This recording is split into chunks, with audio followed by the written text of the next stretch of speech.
Central Asia का एक योद्धा, पर्शिया का एक शाही दरबार और भारत की जमीन पर खड़ा ताजमहल, ये सब एक ही कहानी का हिस्सा हैं। एक ऐसी सल्तनत की कहानी जिसने 3 सदियों से ज्यादा वक्त तक इंडियन सबकॉन्टिनेंट के बड़े हिस्सों पर हुकूमत की। ये सल्तनत थी मुगल एम्पायर। मुगल एम्पायर सिर्फ जंग और तलवारों का राज नहीं था, ये एक ऐसा सिस्टम था जो वक्त के साथ बदलता रहा। ताकत का सिस्टम, कल्चर का सिस्टम, धर्म और एडमिनिस्ट्रेशन का सिस्टम। इसने साउथ एशिया की तारीख को नए मायने दिए और ऐसे निशान छोड़े जो आज भी जिंदा हैं।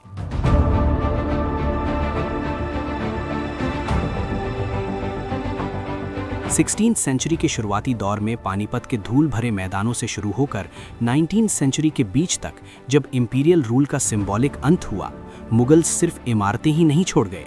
उन्होंने सियासत का तरीका बदला, जुबानों को नया रूप दिया, आर्किटेक्चर को एक पहचान दी और धार्मिक पॉलिसीज ऐसी बनाई जिनका असर आज भी महसूस होता है। ये है मुगल एम्पायर की पूरी कहानी। कैसे ये उठा, कैसे इसने राज किया, कैसे ये टूटा और कैसे वक्त की आंधी में बह गया। चैनल को सब्सक्राइब करके कमेंट सेक्शन में हमें बताएं कि आप ये डॉक्यूमेंट्री कहाँ से देख रहे हैं। हमें जान के खुशी होगी और हम मज़ीद इंटरेस्टिंग डॉक्यूमेंट्रीज आपके लिए बनाते रहेंगे।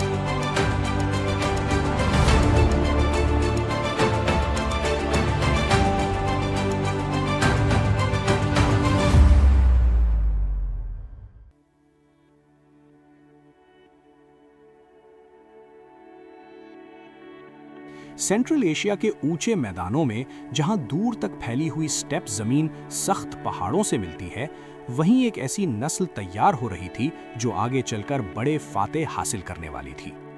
मुगल एम्पायर की शुरुआत भारत से नहीं होती। इसकी जड़ें कई सदियों पहले उस दुनिया में मिलती हैं जो तारीख के 2 सबसे खौफनाक लोग थे, जंगीज खान और तिमूर, जिसे टैमरलेन कहा जाता है। मुगल एम्पायर को समझने के लिए पहले उस दुनिया को समझना जरूरी है जहां से इसके फाउंडर बाबर आए। तिमूर या टैमरलेन का जन्म 1336 में समरकंद के पास हुआ, जो आज के उज़्बेकिस्तान का हिस्सा है। तिमूर ने दावा किया कि उसका रिश्ता जंगीज खान से शादी के जरिए था, खून के रिश्तों से नहीं। फिर भी उसका इरादा मंगोल्स के बराबर एक एम्पायर खड़ा करने का था। 14वीं सेंचुरी के आखिरी सालों में तिमूर ने बहुत ही जालिमाना मिलिट्री कैंपेन्स के जरिए पर्शिया, सेंट्रल एशिया, मेसोपोटामिया और भारत के कुछ हिस्सों तक अपना एम्पायर फैलाया। लोग उससे एक तरफ इज्जत देते थे और दूसरी तरफ उससे डरते भी थे। 1398 में उसने नॉर्थ इंडिया पर हमला किया और दिल्ली शहर को बुरी तरह लूट लिया। बर्बादी इतनी ज्यादा थी कि शहर पूरी तरह तबाह हो गया। लेकिन तिमूर यहाँ ज्यादा देर तक नहीं रुका। उसका मकसद राज करना नहीं, बल्कि अपनी ताकत दिखाना था। 1405 में तिमूर की मौत के बाद उसका एम्पायर जल्दी ही टूट गया, लेकिन उसने सिर्फ बर्बादी ही नहीं छोड़ी, उसने एक ऐसी सियासी और सांस्कृतिक विरासत छोड़ी जिसमें पर्शियन कोर्ट कल्चर और मंगोल मिलिट्री सिस्टम का मेल था। उसके डिसेंडेंट, जिन्हें तिमुरिड कहा गया, हेरात और समरकंद जैसे शहरों पर राज करते रहे। ये शहर आर्ट, साइंस और लिटरेचर के बड़े सेंटर्स बन गए। इसी माहौल में साल 1483 में ज़हीरुद्दीन मोहम्मद बाबर का जन्म हुआ। बाबर एक तिमुरिद राजकुमार था, जिसका जन्म फरगाना वैली के अंदीजान शहर में हुआ, जो आज ईस्टर्न उज़्बेकिस्तान का हिस्सा है। अपने पिता उमर शेख मिर्जा के जरिए बाबर सीधा तिमूर का डिसेंडेंट था। अपनी मां कुतलुग निगार खानुम के जरिए उसका लीनिएज जंगीज खान तक जाता था। नस्ली तौर पर देखा जाए तो बाबर यूरेशिया की 2 सबसे ताकतवर इंपीरियल विरासतों का वारिस था, लेकिन असल जिंदगी में वो एक छोटा सा रूलर था, एक ऐसे इलाके में जहां कई वॉरलॉर्ड्स आपस में लड़ रहे थे, वफादारी कमजोर थी और जिंदा रहना ही सबसे बड़ी चुनौती थी। सिर्फ 11 साल की उम्र में अपने पिता की अचानक मौत के बाद बाबर ने फरगाना का तख्त संभाला। ये एक छोटी सी रियासत थी और छोटा राजा जल्द ही अपने रिश्तेदारों और दुश्मनों के खतरों से घिर गया, जो उसकी हुकूमत पर भरोसा नहीं करते थे।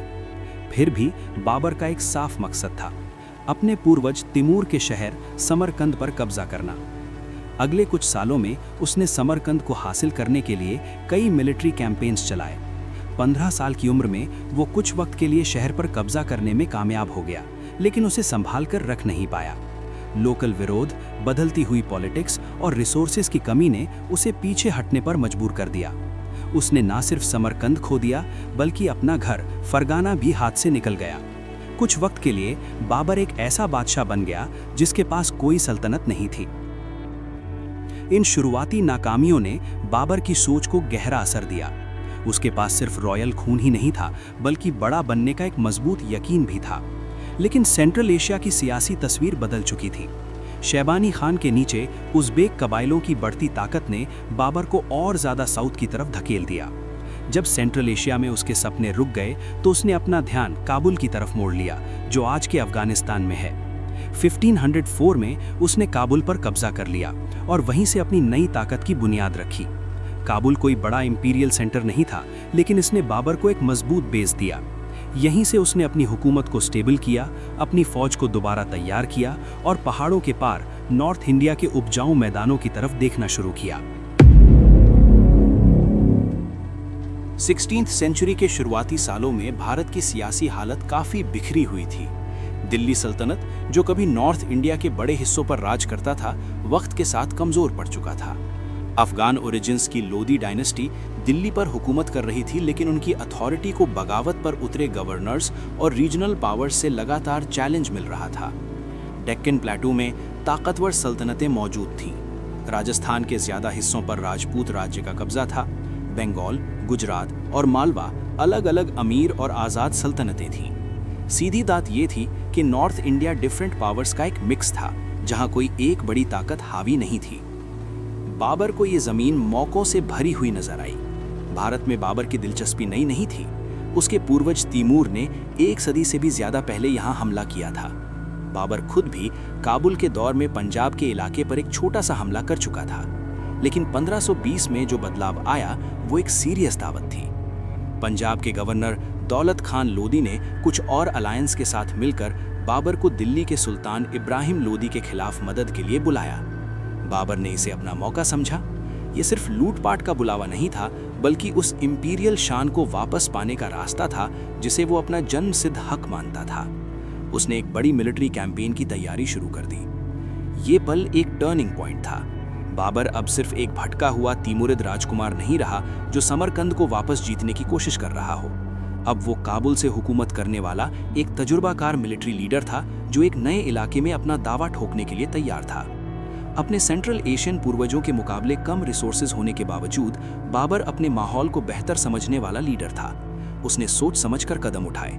पंजाब में कई बार छोटी छोटी एक्सपीडिशंस की, जमीन को परखा और नए अलायंस बनाए। एम्पायर तक पहुंचने का रास्ता बिल्कुल आसान नहीं था। बाबर की फौज ज्यादा बड़ी नहीं थी। वो डिसिप्लिन्ड घुड़सवार फौज, नए मिलिट्री टैक्टिक्स और मैचलॉक फायर आर्म्स पर भरोसा करता था। ऐसी टेक्नोलॉजी जो एशिया भर में जंग का तरीका बदल रही थी। उसकी सबसे मशहूर कैंपेन, जिसने मुगल एम्पायर की बुनियाद रखी, अब ज्यादा दूर नहीं थी। लेकिन ये सिर्फ इसलिए मुमकिन हो पाई क्योंकि बाबर सेंट्रल एशिया की उथल पुथल भरी दुनिया से गुजरते हुए एक लंबा और दर्दनाक सफर तय कर चुका था। 16वीं सेंचुरी के शुरुआती दौर तक बाबर एक फैसलाकुन मोड़ पर खड़ा था। उसने अपनी जिंदगी का बड़ा हिस्सा सेंट्रल एशिया के सियासी हंगामे में गुजारा था।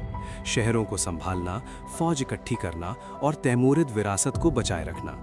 लेकिन अब काबुल से बैठकर उसकी नज़र साउथ की तरफ थी। नॉर्थ इंडिया, जो बिखरा हुआ और अनस्टेबल था, उसे सिर्फ ज़मीन ही नहीं बल्कि हुकूमत को जायज़ साबित करने का मौका दे रहा था। बाबर का मकसद सिर्फ लूट या हमला नहीं था, बल्कि एक मजबूत और टिकाऊ सल्तनत खड़ी करना था। 1526 की स्प्रिंग सीजन में ये एम्बिशन अपने फैसलाकुन पल पर पहुंच गया। बाबर का भारत की तरफ बढ़ना अचानक नहीं था। पिछले कुछ सालों में वो पंजाब में कई छोटी छोटी चढ़ाइयां कर चुका था, इत्तेफाक बना रहा था और अपनी फौज को परख रहा था। लेकिन इस बार उसका इरादा यहीं रुकने का था। इस बड़े कदम का असली ट्रिगर भारत के अंदर से ही आया। दिल्ली सल्तनत के कुछ नाराज लीडर्स, खासकर दौलत खान लोदी और आलम खान, बाबर के पास आए। उन्होंने ऑफर दिया, सुल्तान इब्राहिम लोदी को हटाने में मदद करो और ताकत में हिस्सा पाओ। बाबर ने इसे सिर्फ एक टेम्पररी डील के तौर पर नहीं देखा। उसने इसमें एक नया एम्पायर खड़ा करने का मौका देखा। इब्राहिम लोदी, लोदी डायनेस्टी का आखिरी हुक्मरान, 1517 में तख्त पर बैठा था। वो एनर्जेटिक और एम्बिशियस था, लेकिन उसकी हुकूमत रीजनल गवर्नर्स और ताकतवर उमराओं के साथ तनाव से भरी हुई थी। पावर को सेंट्रलाइज करने की कोशिश में उसने दरबार के कई लोगों को अपने खिलाफ कर लिया। जब बाबर ने 1526 के शुरू में इंडस नदी पार की, तब इब्राहिम लोदी सिर्फ बाहरी दुश्मनों से ही नहीं बल्कि अपनी ही सल्तनत के अंदर से खतरों का सामना कर रहा था। बाबर की फौज लगभग 12,000 सिपाहियों की थी, वहीं इब्राहिम लोदी के पास लगभग उससे 10 गुना ज्यादा फौज थी। अंदाज़ा 80,000 से 1 लाख से भी ऊपर तक का लगाया जाता है। तादाद का फर्क बहुत ज्यादा था, लेकिन बाबर नंबर्स पर नहीं, स्ट्रैटेजी, डिसिप्लिन और फायर पावर पर भरोसा करता था।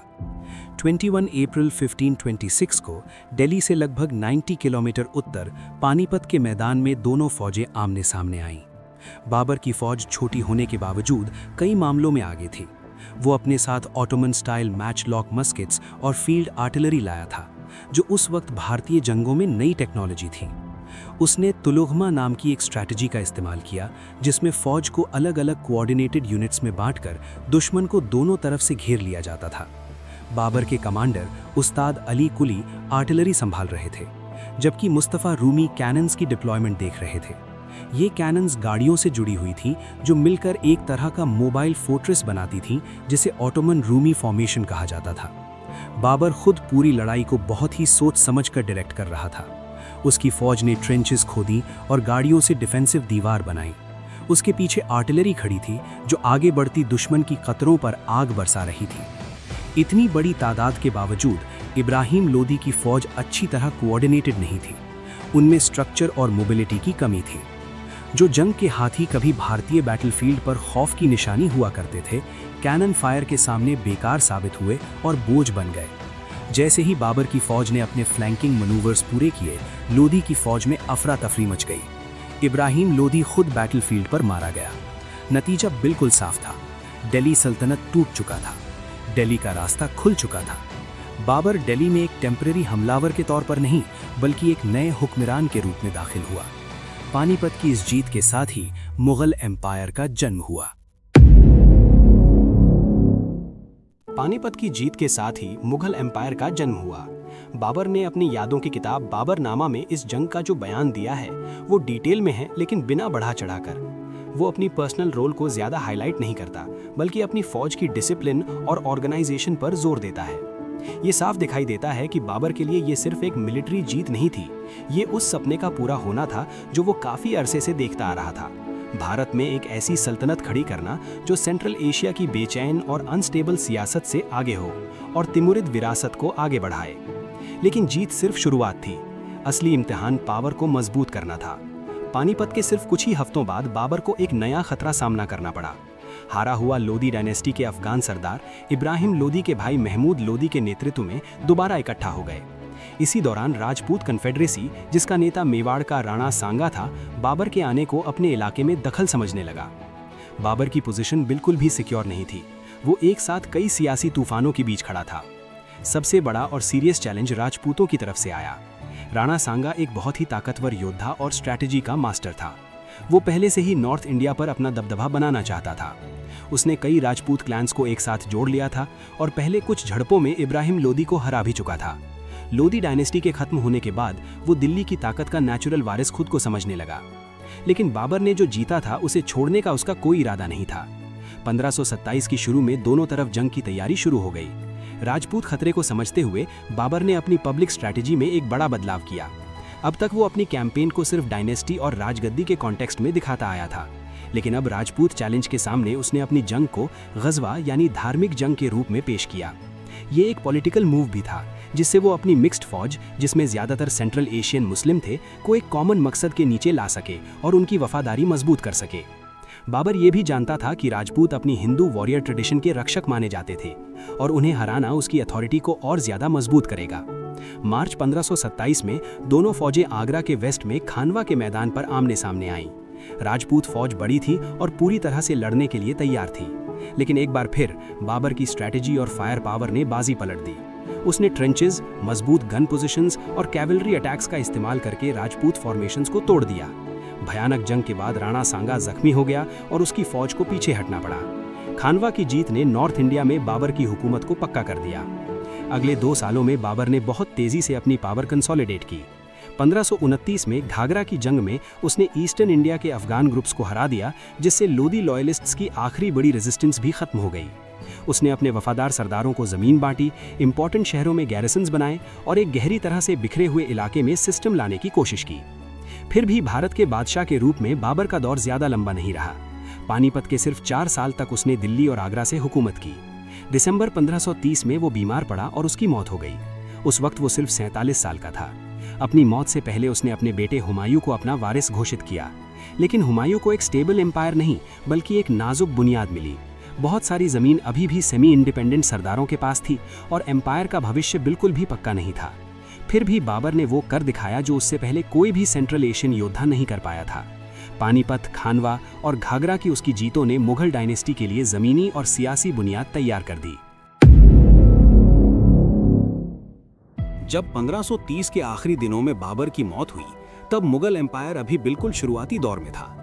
3 बड़ी जंगों के जरिए नॉर्थ इंडिया के मैदानों से इस एम्पायर को खड़ा किया गया था, लेकिन अभी भी बहुत सारे इलाके बेचैन और अनस्टेबल थे। अब इस जिम्मेदारी को संभालने वाला शख्स बाबर का सबसे बड़ा बेटा हुमायूं था। अपने पिता की मौत के वक्त हुमायूं सिर्फ 22 साल का था। उसकी परवरिश काबुल के दरबारों में हुई थी और बचपन से ही उसे जंग की ट्रेनिंग मिली थी। वो बाबर के साथ भारत की कैंपेन्स में भी शामिल रहा था।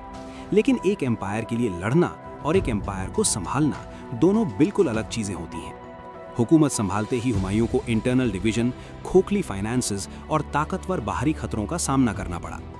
हुमायूं का एम्पायर जैसे उसके बाद आने वाले बादशाह बना पाए उतना सेंट्रलाइज नहीं था। ये एक यूनिफाइड सल्तनत से ज्यादा अलग अलग कंटेस्टेड इलाकों का ग्रुप था। दिल्ली और आगरा के आसपास उसकी अथॉरिटी ज्यादा मजबूत थी, लेकिन बंगाल, गुजरात, मालवा और राजस्थान के कुछ हिस्सों पर या तो आज़ाद सुल्तानों का राज था या फिर खुली बगावत चल रही थी। इसके अलावा अफगान ग्रुप्स जो बाबर के दौर में हराए गए थे, पूरी तरह से शांत नहीं हुए थे। हुमायूं की सबसे पहली और बड़ी गलती उसकी ज्यादा दिलदारी थी। ताकत को एक ही ताज के नीचे मजबूत करने के बजाय उसने एम्पायर को अपने भाइयों के बीच बांट दिया। कामरान मिर्जा को बाबुल और पंजाब का कंट्रोल दिया गया, छोटे भाई अस्करी और हिंदल को छोटे इलाके मिले। ये फैसला पारिवारिक एकता दिखाने के लिए था, लेकिन बहुत जल्दी इसका उल्टा असर सामने आ गया। खासकर कामरान मिर्जा बहुत ही एम्बिशियस और वफादारी से दूर निकला। एम्पायर के इस बंटवारे ने अलग अलग पावर सेंटर्स बना दिए जो आने वाले सालों तक हुमायूं की हुकूमत को कमजोर करते रहे। शुरुआती सालों में हुमायूं ने ईस्टर्न इंडिया पर अपना कंट्रोल बनाना चाहा। उसने बंगाल के अफगान सुल्तान के खिलाफ एक कैंपेन शुरू की, लेकिन वो ठीक से प्लान नहीं हो पाई और बिना किसी खास नतीजे के लंबी खिंचती चली गई। इससे भी ज्यादा खतरनाक बात यह थी कि इसी दौरान ईस्ट से एक नया खतरा उभर कर सामने आया, शेर खां, जो बाद में शेर शाह सूरी के नाम से मशहूर हुआ। शेर खां एक अफगान मिलिट्री लीडर था जिसके पास तेज सोच और भारतीय सियासत की गहरी समझ थी। शुरू में वो बिहार और बंगाल के रूलर्स के नीचे काम करता था, लेकिन धीरे धीरे उसने अपनी खुद की फौज और वफादार सपोर्टर्स तैयार कर लिए। 1530 के शुरुआती सालों तक शेर खान बिहार के बड़े हिस्सों पर अपना कब्जा जमा चुका था और मुगलों के साथ एक बड़ी टकरार की तैयारी कर रहा था। 1539 में हुमायूं ने पहली बार शेर खान का सामना चौसा की जंग में किया। ये टकरार मुगलों के लिए तबाही साबित हुई। गलत प्लानिंग और ज्यादा ओवर कॉन्फिडेंस की वजह से भारी हार हुई। हुमायूं मुश्किल से अपनी जान बचाकर निकल पाया। रिवायत के मुताबिक एक पानी भरने वाले ने नदी पार करते वक्त उसे पनाह दी और उसकी जान बचाई।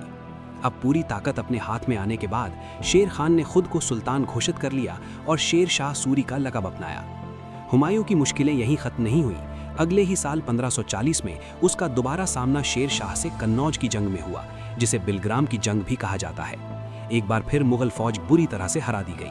इस दूसरी बड़ी हार के बाद हुमायूं ने दिल्ली और आगरा दोनों पर अपना कंट्रोल खो दिया।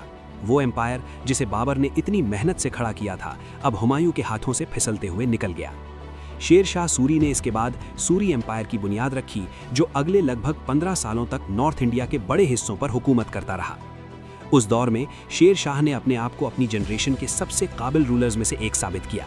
उसने एडमिनिस्ट्रेटिव सिस्टम में बड़े रिफॉर्म्स किए, एक स्टैंडर्ड करेंसी और वेट्स का सिस्टम शुरू किया और सड़कों पर बेस्ड एक अर्ली पोस्टल सिस्टम डेवलप किया, जिसे बाद में ग्रैंड ट्रंक रोड के नाम से जाना गया। उसकी हुकूमत ज़्यादा लंबी नहीं रही। 1545 में एक गन पाउडर एक्सप्लोजन में उसकी मौत हो गई, लेकिन उसके रिफॉर्म्स ने भारतीय गवर्नेंस पर गहरा और लंबे समय तक रहने वाला असर छोड़ा। हुमायूं के लिए हार के बाद के साल एग्जाइल और मजबूरी से भरे हुए थे।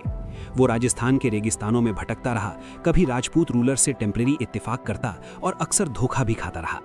उसके भाइयों ने उसका साथ देने से इनकार कर दिया। खासकर कामरान मिर्जा ने नॉर्थ वेस्ट में अपनी ताकत मजबूत कर ली और यहाँ तक कि सूरी रूलर से बातचीत भी शुरू कर दी। 1540 के मिड तक हुमायूं की हालत सबसे नीचे पहुंच गई थी। उसने भारत में लगभग अपना पूरा इलाका खो दिया था और उसके पास कोई सेफ बेस नहीं बचा था। अब उसकी आखिरी उम्मीद सब कॉन्टिनेंट के बाहर ही थी। 1543 में हुमायूं ने इंडस नदी पार की और पर्शिया में पनाह मांगी। वहां उसका स्वागत ईरान के सफाविद रूलर शाह तहासम के दरबार में हुआ। सफाविद एम्पायर सुन्नी मुगल्स और अफगानों से अलग शिया इस्लाम को मानता था। मजहबी फर्क के बावजूद शाह तहासम ने हुमायूं को मदद देने पर राजी हो गया, लेकिन एक शर्त पर। हुमायूं को पब्लिकली शिया इस्लाम कबूल करना होगा। ये कन्वर्जन दिल से था या सिर्फ पॉलिटिकल मजबूरी, इस पर आज भी सवाल उठते हैं। लेकिन हुमायूं ने ये शर्त मान ली और बदले में उसे पर्शियन मिलिट्री मदद मिली। हजारों पर्शियन सिपाहियों की मदद और नए हौसले के साथ हुमायूं ने अपने खोए हुए इलाकों को वापस लेने की कैंपेन शुरू की। उसने सबसे पहले कांधार पर हमला किया, जो उसके भाई कामरान के कंट्रोल में था। लंबी घेराबंदी के बाद उसने शहर पर कब्जा कर लिया और कामरान को पीछे हटना पड़ा। अगले कुछ सालों में हुमायूं ने काबुल और उसके आसपास के इलाकों पर दोबारा अपना कंट्रोल बना लिया और नॉर्थ वेस्ट का बड़ा हिस्सा फिर से एक हो गया। 1550 के शुरुआती सालों तक भारत में सूरी एम्पायर टूटने लगा था। शेर शाह के बाद आने वाले रूलर्स उस जैसे काबिल नहीं थे और आपस की लड़ाई ने उनकी ताकत को कमजोर कर दिया था। ये हुमायूं के लिए एक छोटा सा लेकिन बहुत ही जरूरी मौका था। 1555 में लगभग 15 साल के एग्जाइल के बाद हुमायूं ने फिर से भारत की तरफ मार्च किया। सूरी जनरल्स अपनी इंटरनल लड़ाई में उलझे हुए थे, इसलिए मुगलों को ज्यादा रेजिस्टेंस का सामना नहीं करना पड़ा। हुमायूं ने लाहौर और दिल्ली दोनों को रिलेटिवली आसानी से जीत लिया। साल के बीच तक उसने नॉर्थ इंडिया में मुगल हुकूमत को दोबारा कायम कर दिया। एम्पायर दोबारा जिंदा हो गया था, लेकिन ट्रेजेडी ज्यादा दूर नहीं थी। अगले ही साल जनवरी में दिल्ली के शेर मंडल में अपनी लाइब्रेरी की सीढ़ियों से उतरते वक्त हुमायूं फिसलकर नीचे गिर गया और कुछ ही दिनों में उसकी चोटों की वजह से मौत हो गई। उस वक्त वो सिर्फ 47 साल का था। हुमायूं का दौर नाकामियों, एग्जाइल और वापसी की कहानी रहा। उसने एक एम्पायर खोया, भगोड़े की तरह जिंदगी गुजारी और आखिरकार अपना ताज वापस पा लिया, सिर्फ इसलिए कि एक अचानक हादसे में अपनी जान खो बैठे। लेकिन उसकी असली विरासत उसमें नहीं थी जो उसने खुद हासिल किया, बल्कि उसमें थी जो उसके बाद आया। उसने अपने छोटे बेटे अकबर के लिए एक ऐसी सल्तनत छोड़ी जो पहले से ज्यादा एकजुट और मजबूत थी। हुमायूं की मौत के बाद मुगल एम्पायर एक बार फिर एक बहुत ही नाजुक मोड़ पर खड़ा था, लेकिन इस बार ताज एक बच्चे के हाथ में था, अकबर, जो उस वक्त सिर्फ 13 साल का था। आगे जो हुआ वो भारतीय तारीख के सबसे रिमार्केबल चैप्टर्स में से एक बना। एक ऐसे बादशाह का उदय जो सिर्फ एम्पायर को बचाने वाला नहीं था, बल्कि उसे गवर्नेंस, कल्चर और धार्मिक सहिष्णुता का एक मिसाली मॉडल बना देने वाला था। 1556 की गर्मियों में मुगल एम्पायर फिर से हिचकोले खा रहा था। दिल्ली को वापस जीते हुए सिर्फ 1 साल ही हुआ था कि एम्परर हुमायूं की मौत हो गई। उसका 13 साल का बेटा जलालुद्दीन मोहम्मद अकबर एक ऐसी सल्तनत का वारिस बना जो अभी भी कमजोर थी और चारों तरफ से दुश्मनों से घिरी हुई थी। जो लड़का अब इंपीरियल टाइटल संभाल रहा था वो बिल्कुल नया और अनुभवहीन था। बहुतों को शक था कि क्या वो अगला साल भी जी पाएगा। साउथ एशिया के सबसे ताकतवर बादशाहों में शामिल होना तो दूर की बात थी। लेकिन अकबर बिल्कुल अकेला नहीं था। उसके साथ खड़ा था एक तजुर्बाकार मिलिट्री कमांडर और वफादार स्टेट्समैन बैरम खान। हुमायूं की जिंदगी में बैरम खान उसके सबसे करीबी सलाहकारों में से एक था और मुगल सल्तनत की वापसी में उसका बड़ा रोल रहा था। अब वो रीजेंट बन गया, यानी यंग एम्परर की तरफ से असल हुकूमत वही चला रहा था। हुमायूं की मौत का वक्त इससे ज्यादा बुरा हो ही नहीं सकता था। सूरी डायनेस्टी कमजोर जरूर हो चुकी थी, लेकिन पूरी तरह खत्म नहीं हुई थी। उसके बचे हुए जनरल्स में से एक हेमू, जिसे हेमचंद्र विक्रमादित्य के नाम से भी जाना जाता है, ईस्ट में अपनी ताकत जोड़ रहा था। हेमू एक काबिल एडमिनिस्ट्रेटर और जंग से गुजरा हुआ कमांडर था। उसने दिल्ली पर कब्जा कर लिया और खुद को बादशाह घोषित कर दिया। उसकी फौज हजारों नहीं बल्कि 10,000 सिपाहियों की थी और कुछ ही महीनों में वो यंग एम्परर के दावे के लिए सीधा खतरा बन गया। मुगल कोर्ट, जो अभी अपनी पकड़ मजबूत कर रही थी, के पास सीधी टकरार के अलावा कोई रास्ता नहीं था। बैरम खान ने पंजाब से इंपीरियल फौज का नेतृत्व किया और अकबर को भी अपने साथ ले गया ताकि वो अपनी पहली बड़ी जंग खुद देख सके। नवंबर 1556 में दोनों फौजें पानीपत के उसी मैदान में टकराईं जहां लगभग 30 साल पहले बाबर ने अपनी फैसलाकुन जीत हासिल की थी। ये पानीपत की दूसरी जंग थी। एक बार फिर मुगल्स तादाद में कम थे। हेमू की फौज न सिर्फ सिपाहियों में ज्यादा थी, बल्कि उसके पास ज्यादा जंग के हाथी भी थे। जंग के शुरुआती दौर में पलड़ा सूरी जनरल के हक में झुकता हुआ दिखा, लेकिन एक फैसलाकुन पल पर हेमू की आंख में एक तीर लग गया और वो घोड़े से गिर पड़ा। अपने लीडर के बिना उसकी फौज घबरा गई, कतारों से टूट गई और इधर उधर बिखर गई। हेमू को जिंदा पकड़ लिया गया और थोड़ी ही देर में उससे मौत दे दी गई। उसकी हार के साथ ही सूरी एम्पायर के बचे खुचे हिस्सों से आने वाला आखिरी बड़ा मिलिट्री खतरा भी खत्म हो गया। अकबर के लिए ये सिर्फ एक जीत नहीं थी। भले ही उसने खुद फौज का नेतृत्व नहीं किया था, लेकिन वो बैटलफील्ड पर मौजूद था और जीत उसके नाम से जोड़ी गई थी।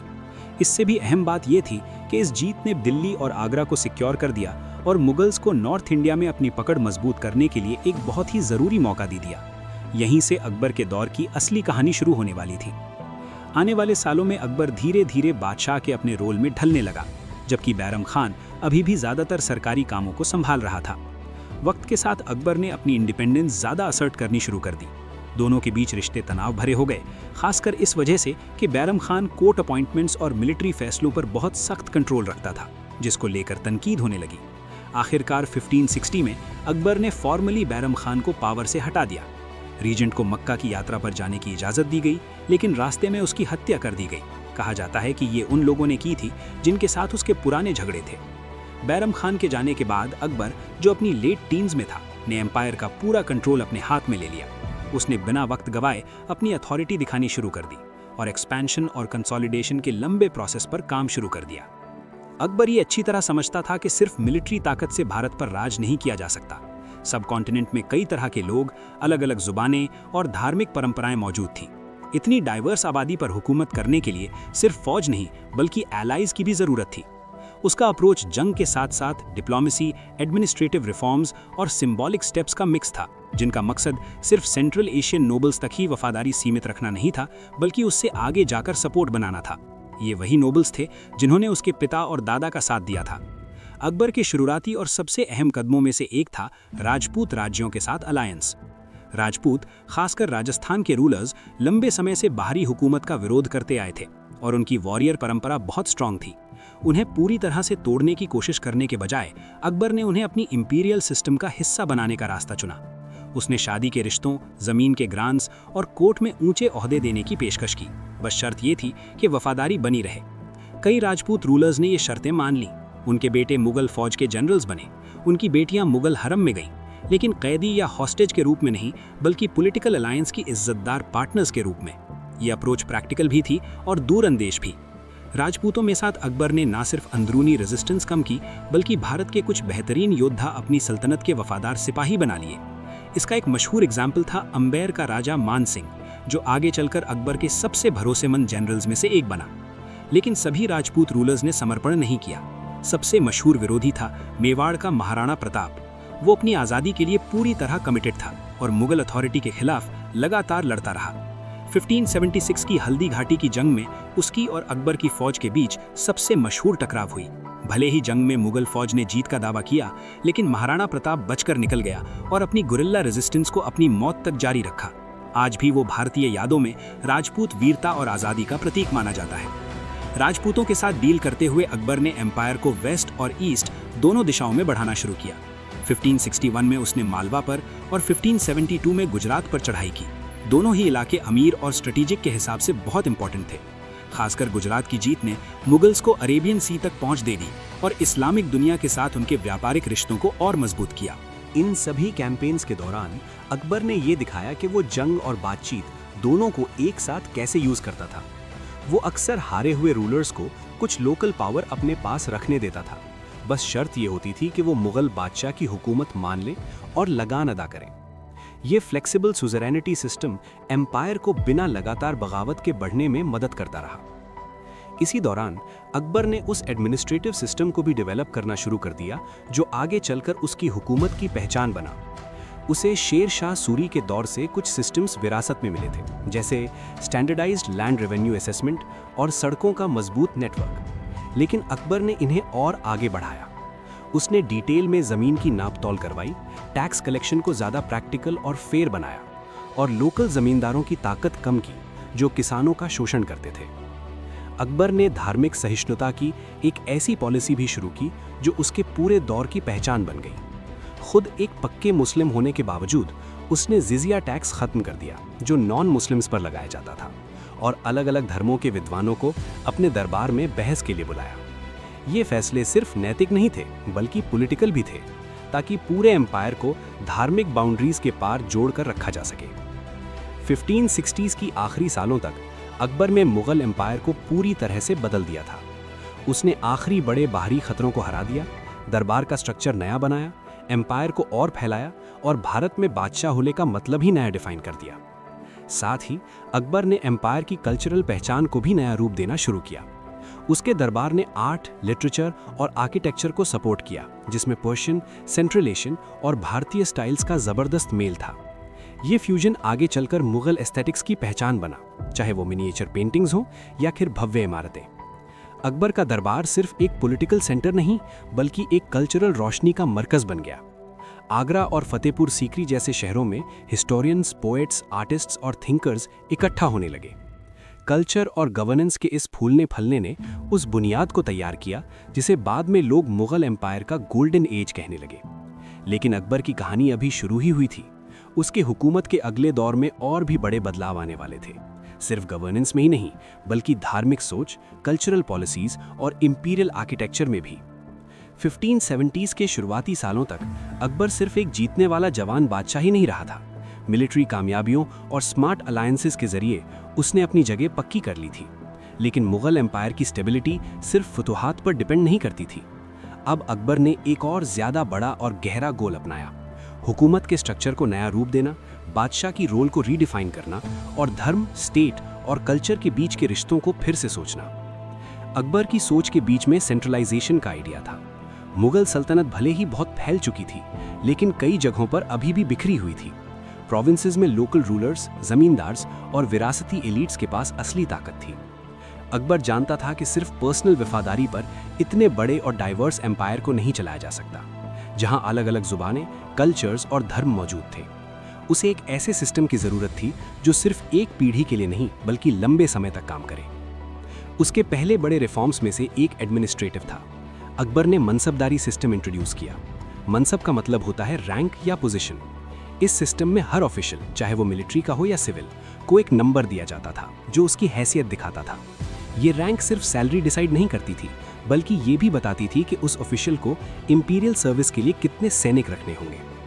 इस सिस्टम के कई फायदे थे। सबसे पहले, इसने मिलिट्री और सिविल एडमिनिस्ट्रेशन को जोड़ दिया, जिससे ब्यूरोक्रेसी ज्यादा एफिशिएंट हो गई। दूसरा, इसने नोबिलिटी को सीधा बादशाह से जोड़ दिया, क्योंकि उनकी पावर और इनकम विरासत से नहीं बल्कि इंपीरियल अपॉइंटमेंट से आती थी, इसलिए उनकी वफादारी बादशाह के साथ जुड़ी रहती थी। तीसरा, इस सिस्टम ने अकबर को एक बहुत बड़े एम्पायर पर नजर रखने का मौका दिया। रैंक्स, ड्यूटीज और ट्रांसफर्स सब रिकॉर्ड और कंट्रोल में थे। अकबर ने रेवेन्यू सिस्टम को भी स्टैंडर्डाइज करना शुरू कर दिया। पहले से मौजूद प्रैक्टिसेस पर काम करते हुए उसने पूरे एम्पायर में खेती की जमीन का डिटेल्ड सर्वे करवाया। उसके फाइनेंस मिनिस्टर राजा टोडरमल ने जब्ती सिस्टम डेवलप किया, जो जमीन की फर्टिलिटी, फसलों के पैटर्न और 10 सालों के मार्केट प्राइसेस पर बेस्ड था। इस सिस्टम का मकसद फेयर टैक्स तय करना था, सिर्फ रेवेन्यू बढ़ाना नहीं, बल्कि करप्शन कम करना और किसानों को एक प्रिडिक्टेबल सिस्टम देना ताकि लोकल टैक्स कलेक्टर्स की मनमानी खत्म हो सके। इन रिफॉर्म्स की वजह से अकबर को कई किसान कम्युनिटीज का सपोर्ट मिला। रूरल इकोनॉमी स्टेबल हुई, बगावत कम हुई और खेती का फैलाव बढ़ने लगा। अकबर की हुकूमत का दायरा कानूनी और धार्मिक मामलों तक भी फैला। सुन्नी मुस्लिम पैदा होने के बावजूद उसने जल्द ही ट्रेडिशनल बाउंड्रीज के आगे सोचना शुरू कर दिया था। 1575 में अकबर ने मजहर नाम का एक डिक्री जारी किया, जिसमें बादशाह को धार्मिक मामलों में सुप्रीम फैसला करने वाला माना गया। इसका मतलब ये नहीं था कि अकबर ने इस्लाम छोड़ दिया, बल्कि ये एक बड़ा शिफ्ट था। अथॉरिटी उलेमा से हटकर बादशाह के हाथ में आ गई। इससे उसे कंजर्वेटिव इंटरप्रिटेशंस को ओवरराइड करने और एक ज्यादा इंक्लूसिव पॉलिसी अपनाने का मौका मिला। धर्मों के बीच समझ बढ़ाने के लिए अकबर ने अपनी नई राजधानी फतेहपुर सीकरी में इबादत खाना बनवाया। यहाँ वो अलग अलग धर्मों के स्कॉलर्स को बुलाता था, मुस्लिम्स, हिंदूज, जैन्स, ज़ोरास्ट्रियंस और यहाँ तक कि पोर्चुगीज गोवा से आए जीजेट प्रीस्ट्स को भी, ताकि धार्मिक बहस हो सके। इन डिबेट्स में कई बार गर्मी आ जाती थी और अक्सर कोई फाइनल नतीजा नहीं निकलता था, लेकिन ये डिबेट्स अकबर की गहरी जिज्ञासा और उसकी पॉलिटिकल सोच को दिखाती थीं। वो जानता था कि ज़्यादातर नॉन मुस्लिम आबादी पर राज करने के लिए सिर्फ टॉलरेंस काफ़ी नहीं है, एंगेजमेंट ज़रूरी है। वक्त के साथ अकबर ने अपनी पर्सनल फिलॉसफी डेवलप कर ली, जिसमें कई ट्रेडिशंस के एलिमेंट्स मिले हुए थे। 1580s के आखिरी सालों तक अकबर ने दीन इलाही यानी खुदा का धर्म को प्रमोट करना शुरू कर दिया। ये कोई फॉर्मल रिलीजन नहीं था, न इसके रिचुअल्स थे, न होली किताब। ये ज़्यादा एक एथिकल सिस्टम था जो यूनिटी, पीस, लॉयल्टी और रीज़न पर जोर देता था। सिर्फ कुछ ही कोटियर्स दीन इलाही का हिस्सा बने और अकबर ने कभी किसी को ज़बरदस्ती इसे अपनाने पर मजबूर नहीं किया। मकसद कन्वर्जन नहीं था, असली मकसद ये था कि लोगों की वफादारी किसी एक धार्मिक पहचान के बजाय बादशाह के साथ जुड़ी रहे, एक ऐसे यूनिफाइंग फिगर के रूप में जो सेक्टेरियन डिवीजन से ऊपर हो। इस तरह अकबर ने मुगल ताज को धार्मिक भेदभाव से ऊपर रख दिया। 1605 के साल में जब अकबर की मौत हुई, तब मुगल एम्पायर मजबूत, मैच्योर और बहुत ही विशाल हो चुका था। लगभग 50 साल के उसके लंबी हुकूमत ने गवर्नेंस, कल्चर और पॉलिसी के लेवल पर एम्पायर को एक सॉलिड बुनियाद दे दी थी। अब चुनौती एम्पायर को बढ़ाने की नहीं, बल्कि उसे संभाल कर रखने की थी। अकबर के बेटे और वारिस प्रिंस सलीम ने ताज संभाला और नूरुद्दीन मोहम्मद जहांगीर के नाम से बादशाह बना। लेकिन ताज तक पहुंचने का रास्ता बिल्कुल आसान नहीं था। अकबर की जिंदगी के आखिरी सालों में ही जहांगीर ने बगावत के आसार दिखाने शुरू कर दिए थे। प्रिंस की बढ़ती हुई बेचैनी और इंडिपेंडेंस ने अकबर को परेशान कर दिया था। एक वक्त पर सलीम ने खुद को बादशाह घोषित कर दिया था और अपने नाम के सिक्के तक चलवा दिए थे। बाद में दोनों के बीच सुलह हो गई, लेकिन ये शुरुआती टकरार इस बात का इशारा थी कि जहांगीर के दौर में टेंशन्स रहने वाली हैं। जहांगीर ने एक ऐसा एम्पायर संभाला जो अपने पीक पर था, लेकिन जिसके अंदर कई तरह के प्रेशर्स भी मौजूद थे। जब वो ताज पर बैठा तब वो 40 साल का था, एक पढ़ा लिखा तजुर्बाकार आदमी, लेकिन अपनी कुछ पर्सनल कमजोरियों के साथ। उसे फाइन चीज़ों का शौक था, आर्ट और ब्यूटी की गहरी समझ थी और इंसाफ में भी दिलचस्पी रखता था। साथ ही वो शराब और नशे की आदत से भी जूझ रहा था। उसका 22 साल का दौर हुकूमत कॉन्टिन्यूटी और कॉन्ट्रडिक्शंस दोनों से भरा रहा। जहांगीर के लिए शुरुआती प्रायोरिटी अपनी लेजिटिमेसी को मजबूत करना था। उसने जहांगीर का शाही लक़ब अपनाया, जिसका मतलब होता है दुनिया का बादशाह, और खुद को अकबर की विरासत से जोड़ने की कोशिश की। पब्लिक ऐलानों, सिक्कों और इमारतों के जरिए उसने ये दिखाया कि वो एक जायज़ वारिस है, कोई ज़बरदस्ती ताज छीन कर बैठने वाला नहीं। उसकी पॉलिसीज़ भी ज़्यादा अलग नहीं थी। उसने अकबर के बनाए हुए एडमिनिस्ट्रेटिव फ्रेमवर्क को बरकरार रखा और धार्मिक सहिष्णुता की पॉलिसी को भी काफ़ी हद तक जारी रखा। इसका एक अच्छा एग्जाम्पल मनसबदारी सिस्टम का जारी रहना था। जहांगीर ने रैंक्स और हायरार्की को मेंटेन किया और ब्यूरोक्रेसी को सिर्फ छोटे मोटे बदलाव के साथ चलने दिया। वो काबिल नोबल्स को उनके धर्म से परे आगे बढ़ाता रहा। भले ही उसने अकबर के एक्सपेरिमेंटल धार्मिक विचारों को आगे नहीं बढ़ाया, लेकिन उन्हें पलटा भी नहीं। जहांगीर के दौर की सबसे बड़ी पहचान उसका दरबार था। उसने दरबार को कल्चर, रिफाइनमेंट और शाही रिवायत का मरकज़ बना दिया। जहांगीर का कोर्ट अपनी पेंटिंग्स, डिटेल्ड रिकॉर्ड्स और नेचुरल हिस्ट्री में दिलचस्पी के लिए मशहूर हो गया। जहांगीर खुद इन चीज़ों में एक्टिवली इन्वॉल्व था।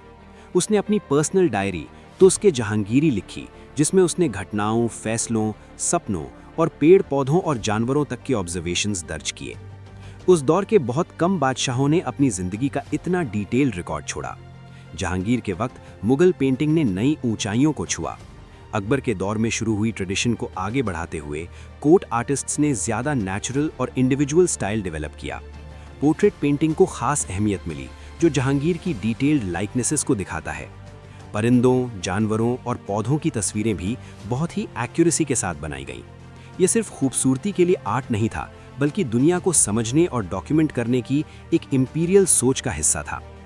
जहांगीर के दौर की आर्किटेक्चर बाद के मुगल मॉन्यूमेंट्स के मुकाबले ज़्यादा शांत और रिफाइंड थी। उसका फोकस बड़े बड़े इमारतों के बजाय गार्डन्स, मकबरे और डेकोरेटिव बिल्डिंग्स पर था। इनमें सबसे मशहूर था एतमाद-उद-दौला का मकबरा, जो आगरा में जहांगीर की बेगम नूरजहां ने अपने वालिद की याद में बनवाया था। इस सफ़ेद मार्बल के मकबरे को अक्सर ज्यूल बॉक्स कहा जाता है।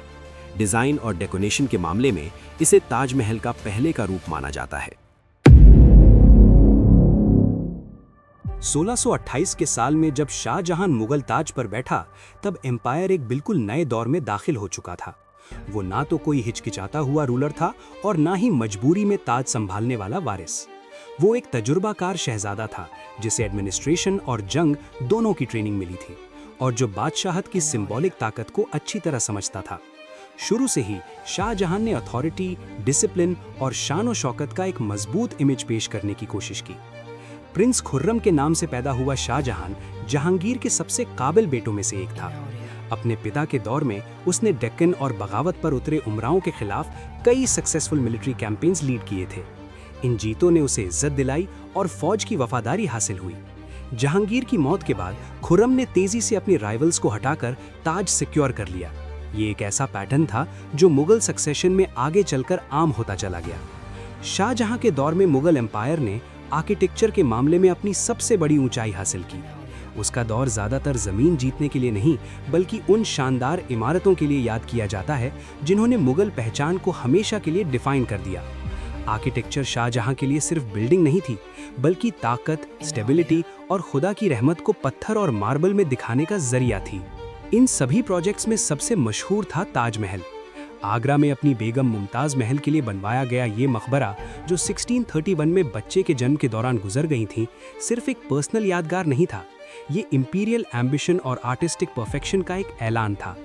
लगभग 2 दशकों में तैयार होने वाला ताजमहल पर्शियन डिज़ाइन और भारतीय क्राफ्ट्समैनशिप का बेहतरीन मेल था। एक ऐसी इमारत जो मोहब्बत और एब्सोल्यूट अथॉरिटी दोनों की निशानी बन गई। लेकिन ताजमहल शाहजहां के सपने का सिर्फ एक हिस्सा था। उसने मुगल राजधानियों को ही बदल कर रख दिया। दिल्ली में उसने रेड फोर्ट बनवाया और एक नई शहर शाहजहानाबाद की बुनियाद रखी, जो एक ग्रैंड इंपीरियल सेंटर के तौर पर डिज़ाइन की गई थी। आगरा और लाहौर में भी महल, मस्जिदें और बाग बगीचे बनाए गए, जिन्होंने शहरों का पूरा नक्शा ही बदल दिया। ये इमारतें सिर्फ खूबसूरत नहीं थीं, ये बादशाह को स्टेट के बीच का मरकज़ दिखाती थीं। जहां एक तरफ आर्किटेक्चर फूल रहा था, वहीं दूसरी तरफ मिलिट्री कमिटमेंट्स भी जारी थे। शाहजहां ने डेक्कन में अहमदनगर, बीजापुर और गोलकोंडा के सल्तनतों के खिलाफ कैंपेन्स चलाईं। उसने सेंट्रल एशिया में अपने तिमुरिद पूर्वजों के इलाकों को दोबारा हासिल करने की कोशिश भी की, जिसमें कंदहार शामिल था, लेकिन इनमें उसे मिली-जुली कामयाबी मिली। इस सारी शानो शौकत के बावजूद शाहजहां का दौर इंपीरियल खजाने पर भारी पड़ने लगा। बड़े स्केल के कंस्ट्रक्शन प्रोजेक्ट्स और लंबी मिलिट्री कैंपेन्स ने रेवेन्यू और खर्च के बीच के बैलेंस को धीरे-धीरे नाजुक होता जा रहा था। फिर भी उस वक्त के कई लोगों की नज़र में ये मुगल एम्पायर का सबसे रिफाइंड दौर था। कोर्ट रिचुअल्स पूरी तरह फॉर्मल हो चुके थे, बादशाह की अथॉरिटी बिल्कुल एब्सोल्यूट थी और ज़मीन पर खुदा के नुमाइंदे के रूप में एम्परर की इमेज अपनी बुलंदी पर थी। एम्पायर ऊपर से मजबूत और शानदार लग रहा था, लेकिन मार्बल की इस चमक के नीचे तनाव धीरे-धीरे जमा हो रहा था, जो जल्द ही रॉयल फैमिली के अंदर ही फूटने वाला था। शाहजहां के दौर की स्टेबिलिटी का सबसे बड़ा सहारा उसकी पर्सनल अथॉरिटी थी। जैसे ही ये अथॉरिटी कमजोर पड़ी, एम्पायर अपने सबसे खून खराब इंटरनल कॉन्फ्लिक्ट्स में से एक में डूब गया। 1657 के साल में शाहजहां गंभीर रूप से बीमार पड़ गया। जैसे ही उसकी बीमारी की खबर फैली और उसकी मौत की अफवाहें उड़ी, पूरे एम्पायर में हलचल मच गई। उसके बेटों के बीच ताज के लिए एक भयानक जंग शुरू हो गई। यूरोपियन राज्यों के अनलाइक मुगल एम्पायर में सक्सेशन का कोई फिक्स्ड कानून नहीं था। यहाँ प्राइमोजेनिटर यानी सबसे बड़े बेटे का हक जैसा कोई नियम नहीं था। जिस शहजादे के पास ज्यादा फौज और सपोर्ट होता, वही ताज का दावेदार बन सकता था। ये सिस्टम पहले भी ताकतवर बादशाहों को जन्म दे चुका था, लेकिन हर बार इसका मतलब होता था सिविल वॉर। शाहजहां का सबसे बड़ा बेटा दारा शिकोह उसका पसंदीदा वारिस था। वो बहुत पढ़ा लिखा था, फिलॉसफी और धर्म में गहरी दिलचस्पी रखता था और कई सालों से दरबार में रहकर इंपीरियल एलीट का सपोर्ट हासिल कर चुका था। दारा इस्लामिक और हिंदू विचारों के बीच पुल बनाने की कोशिश करता था। शाहजहां के लिए दारा कॉन्टिन्यूटी और अकबर जहांगीर वाली सोच का प्रतिनिधि था। लेकिन दारा एक तजुर्बाकार बैटलफील्ड कमांडर नहीं था और उसके भाई थे। शाह शुजा, जो बंगाल का गवर्नर था, ईस्ट में खुद को बादशाह घोषित कर बैठा। मुराद बख्श ने गुजरात में वही किया और तीसरा बेटा औरंगजेब सबसे खतरनाक दावेदार बनकर उभरा। औरंगजेब एक सख्त मिजाज जनरल और तेज सियासती दिमाग रखने वाला नेता था। उसने डेक्कन में सालों तक प्रोविंसेस संभाले और फौजों की कमांड की। दारा के बिल्कुल उलट, औरंगजेब ने ऑर्थोडॉक्स उलेमा का सपोर्ट हासिल किया और खुद को सुन्नी इस्लाम का रक्षक दिखाया। उसने अपनी जंग को सिर्फ ताकत की लड़ाई नहीं, बल्कि एक मॉरल क्रूसेड के रूप में पेश किया, जिसमें दारा के गैर रिवायती धार्मिक विचारों को निशाना बनाया गया। 1657 से 1659 के बीच पूरा एम्पायर सिविल वॉर से जूझता रहा। औरंगजेब ने टेम्पररी तौर पर मुराद बख्श के साथ अलायंस बनाया और आगरा के पास सामूगढ़ की जंग में दारा की फौज को हरा दिया। दारा भाग निकला, लेकिन आखिरकार पकड़ा गया और वापस दिल्ली लाया गया। औरंगजेब ने दारा पर कुफ्र और हेरेसी का इल्जाम लगाया और उसकी मौत का हुक्म दे दिया। शाह शुजा हरा दिया गया और एग्जाइल में ढकेल दिया गया। मुराद बख्श, जो कभी औरंगजेब का एलाय था, उसे कैद कर लिया गया और बाद में उसकी भी हत्या कर दी गई। एक एक करके औरंगजेब ने अपने सारे राइवल्स को खत्म कर दिया। शाहजहां जिंदा था, लेकिन उससे ताज से हटा दिया गया।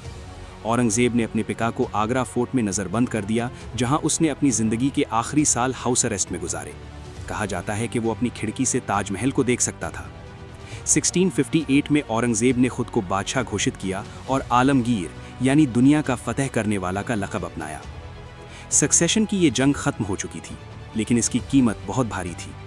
एम्पायर बच तो गया, लेकिन वो नाजुक बैलेंस जिस पर मुगल सल्तनत इतने सालों से टिकी हुई थी, अब हमेशा के लिए बदल चुका था।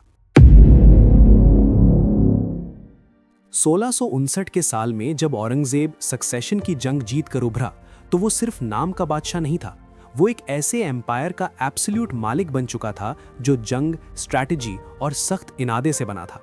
उसकी ताजपोशी की कीमत बहुत भारी थी, भाइयों की मौत और पिता की कैद। लेकिन अब जब मुगल ताज उसके हाथ में पूरी तरह महफूज था, औरंगजेब ने अपना ध्यान हुकूमत, कंसोलिडेशन और एम्पायर के और फैलाव पर लगाया।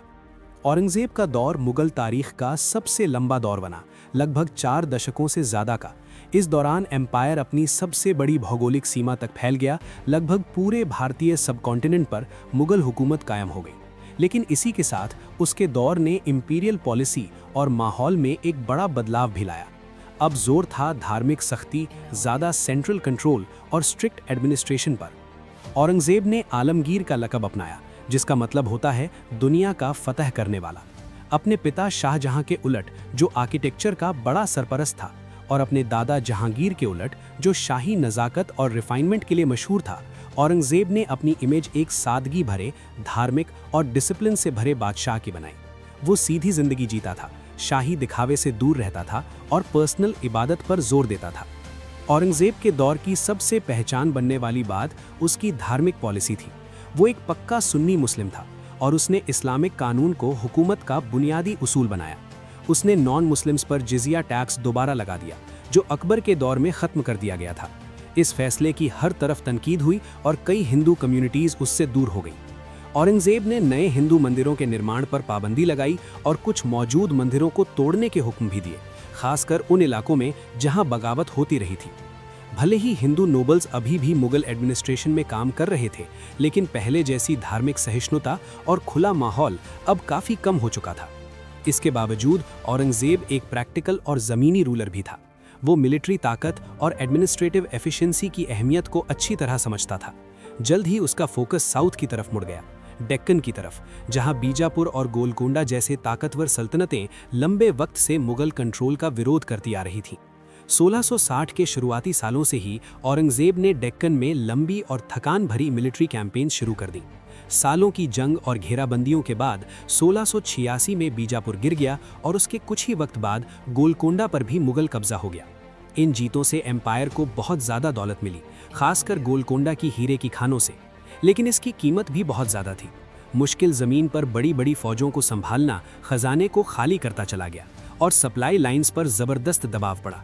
एम्पायर भले ही फैल गया हो, लेकिन दिल्ली से इतनी बड़ी सल्तनत को कंट्रोल करना दिन ब दिन मुश्किल होता जा रहा था। मुगल स्टेट और ज़्यादा बड़ी हो गई, लेकिन साथ ही ज़्यादा बोझिल भी। औरंगजेब ने अपनी ज़िंदगी का बड़ा हिस्सा राजधानी के बजाय मिलिट्री कैंप्स में गुजारा। उसकी लंबी गैर मौजूदगी ने सेंट्रल अथॉरिटी को कमज़ोर कर दिया और प्रोविंशियल ऑफिशियल्स को अपनी मर्जी से काम करने का मौका मिल गया। बाहर से एम्पायर अपनी सबसे बड़ी सीमा पर खड़ा था, लेकिन अंदर ही अंदर उसकी बुनियाद में दरारें पड़नी शुरू हो गई थी। औरंगजेब ने भले ही मुगल एम्पायर को उसकी सबसे बड़ी भौगोलिक सीमा तक पहुंचा दिया हो, लेकिन पूरे सबकॉन्टिनेंट में विरोध धीरे धीरे बढ़ता चला गया। जो पॉलिसीज शॉर्ट टर्म में इंपीरियल कंट्रोल को मजबूत कर रही थीं, वही लॉन्ग टर्म में गहरा और लगातार ऑपोजिशन पैदा करने लगी। इन सभी चुनौतियों में से सबसे ज्यादा खतरनाक थी डेक्कन के मराठास। मराठास असल में योद्धा क्लैंस का एक डिसेंट्रलाइज्ड ग्रुप थे, जो वेस्टर्न इंडिया में मुगल हुकूमत का विरोध कर रहे थे। उनका सबसे मशहूर नेता था शिवाजी भोंसले, एक करिश्माई नेता जिसके पास जबरदस्त मिलिट्री स्किल और अपनी जमीन से जुड़ी हुई पहचान का गहरा एहसास था। शिवाजी ने गुरिल्ला वॉरफेयर का इस्तेमाल किया। वो मुगल किलों पर अचानक हमले करता, सप्लाई लाइंस तोड़ता और फिर वेस्टर्न घाट्स के कठिन पहाड़ी इलाकों में गायब हो जाता। 1670 के साल में शिवाजी ने खुद को छत्रपति यानी स्वतंत्र राजा घोषित किया और एक आज़ाद मराठा राज्य की बुनियाद रखी। शुरू में औरंगजेब ने बातचीत के जरिए मामला सुलझाने की कोशिश की, लेकिन रिश्तों में जल्द ही कड़वाहट आ गई। एक ड्रामेटिक घटना में शिवाजी को डिप्लोमेसी के वादे के साथ मुगल दरबार में बुलाया गया और वहां उसे नजरबंद कर दिया गया, लेकिन वो रहस्यमयी तरीके से भाग निकलम कमाया और इस एस्केप ने उसकी लेजेंड को और भी मजबूत बना दिया।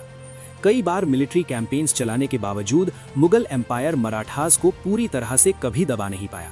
शिवाजी की मौत के बाद भी विरोध जारी रहा, जो उसके वारिसों ने संभाला। डेक्कन एक ऐसा इलाका बन गया जहां लगातार जंग चलती रही, जिससे मुगल खजाना खाली होता गया और मैन पावर पर भी भारी बोझ पड़ा। नॉर्थ इंडिया में भी औरंगजेब को सख्त रेजिस्टेंस का सामना करना पड़ा। पंजाब में सिख कम्युनिटी, जो शुरू में एक धार्मिक मूवमेंट थी, अब धीरे धीरे एक सियासी और मिलिट्री ताकत में बदल चुकी थी।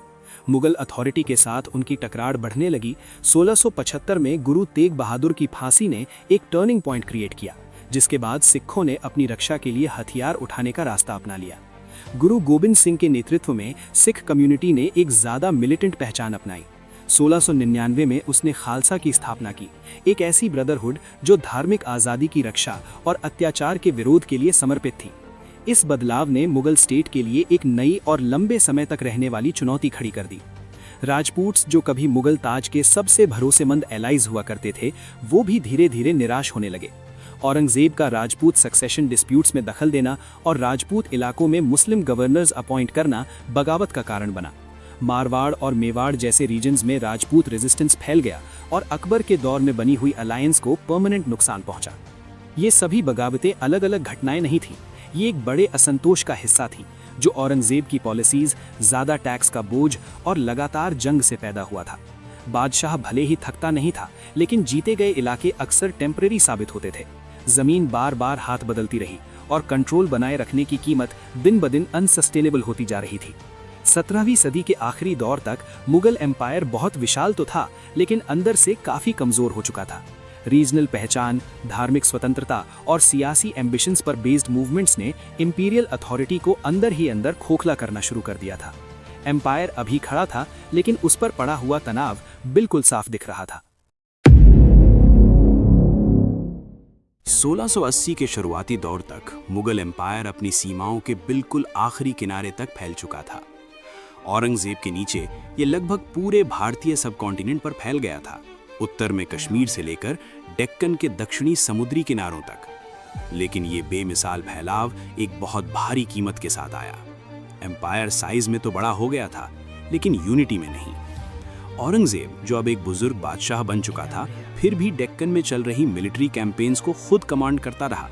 उसका दरबार अब दिल्ली में नहीं टिकता था, बल्कि साउथ इंडिया के मिलिट्री कैंप्स के साथ साथ घूमता रहता था। राजधानी से इस लंबी गैर मौजूदगी ने सेंट्रल एडमिनिस्ट्रेशन को कमजोर कर दिया। प्रोविंशियल ऑफिशियल्स को ज्यादा आजादी मिल गई, कम्युनिकेशन धीमी हो गई, करप्शन बढ़ने लगा और इंपीरियल अथॉरिटी को लागू करना हर जगह एक जैसा नहीं रहा। सबसे बड़ा बोझ पड़ा मराठास के साथ चल रही लगातार जंगों का। 1689 में संभाजी की मौत के बाद भी मराठा रेजिस्टेंस खत्म नहीं हुई, बल्कि उसने अपना रूप बदल लिया। राजा राम और बाद में ताराबाई जैसे लीडर्स के नीचे मराठास ने और भी ज्यादा डिसेंट्रलाइज्ड गुरिल्ला टैक्टिक्स अपना ली। वो बड़ी जंगों से बचते थे, सप्लाई लाइंस और छोटी गैरिसन्स पर हमला करते और फिर मुश्किल पहाड़ी इलाकों में गायब हो जाते। औरंगजेब की फौजें भले ही तादाद में बहुत बड़ी थीं, लेकिन इस तरह की जंग के साथ खुद को अडैप्ट नहीं कर पाईं।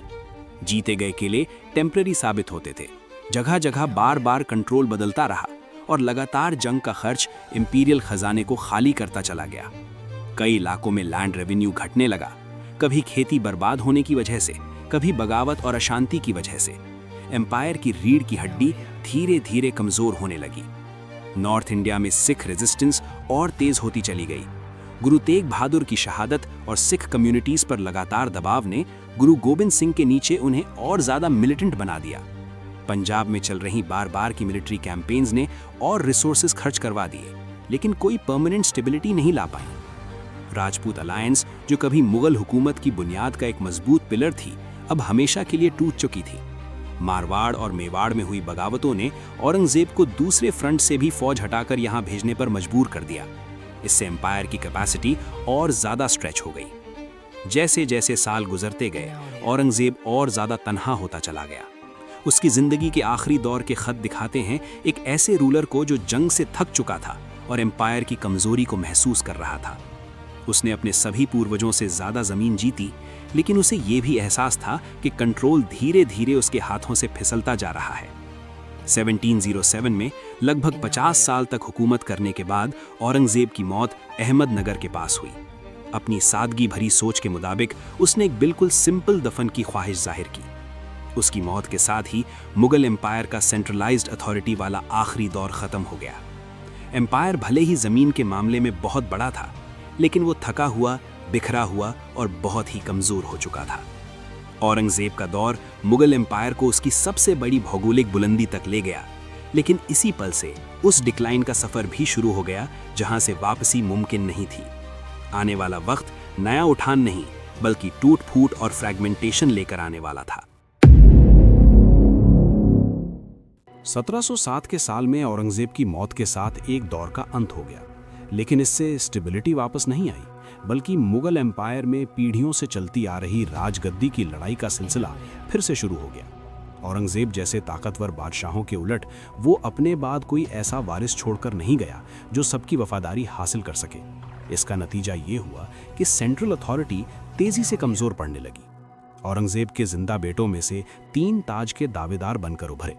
मोहम्मद आजम शाह ने सबसे पहले कदम उठाया और औरंगजेब की मौत के तुरंत बाद खुद को बादशाह घोषित कर दिया, लेकिन उसका दावा उसके भाई मुअज्जम, जिसे बाद में बहादुर शाह के नाम से जाना गया, ने चैलेंज कर दिया।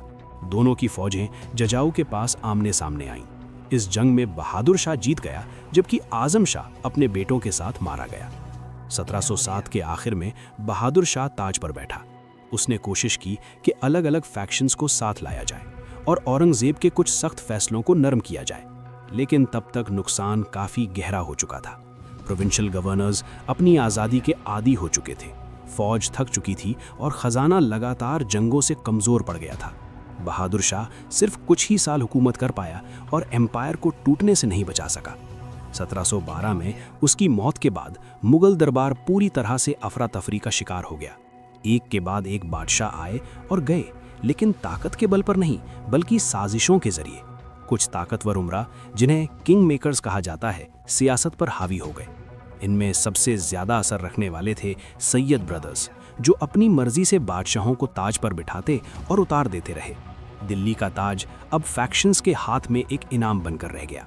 जब मरकज कमज़ोर हुआ तो प्रोविंसेस धीरे धीरे अलग होने लगे। बंगाल, अवध और डेक्कन के गवर्नर्स ने नाम के लिए तो मुगल बादशाह को माना, लेकिन असल में वो खुद मुख्तार हुकूमत चला रहे थे। वो खुद टैक्स वसूलते थे, अपनी फौजें रखते थे और बिना इंपीरियल इजाज़त के डिप्लोमेसी तक करने लगे। कागज़ पर एम्पायर अभी भी मौजूद था, लेकिन हकीकत में वो टूट चुका था। इसी दौरान बाहरी दबाव भी बढ़ने लगा। मराठास ने सेंट्रल और नॉर्थ इंडिया में तेज़ी से अपना फैलाव शुरू कर दिया।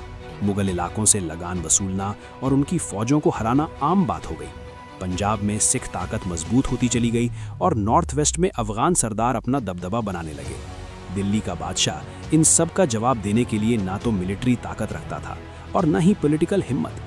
18वीं सदी के दूसरे दशक तक मुगल एम्पायर सिर्फ नाम का रह गया था। उसकी अथॉरिटी लगभग खत्म हो चुकी थी। बादशाह अब हुक्मरान नहीं, बल्कि सिर्फ एक निशानी बनकर रह गया था। इंपीरियल कमांड का दौर अब खत्म हो चुका था और उसकी जगह एक ऐसा युग आ चुका था जहां टूट फूट, बिखराव और फ्रैगमेंटेशन ही सबसे बड़ी सच्चाई बन चुकी थी। बहादुर शाह जफर की गिरफ्तारी और 1857 की बगावत के दबाए जाने के साथ ही मुगल एम्पायर का रस्मी तौर पर अंत हो गया।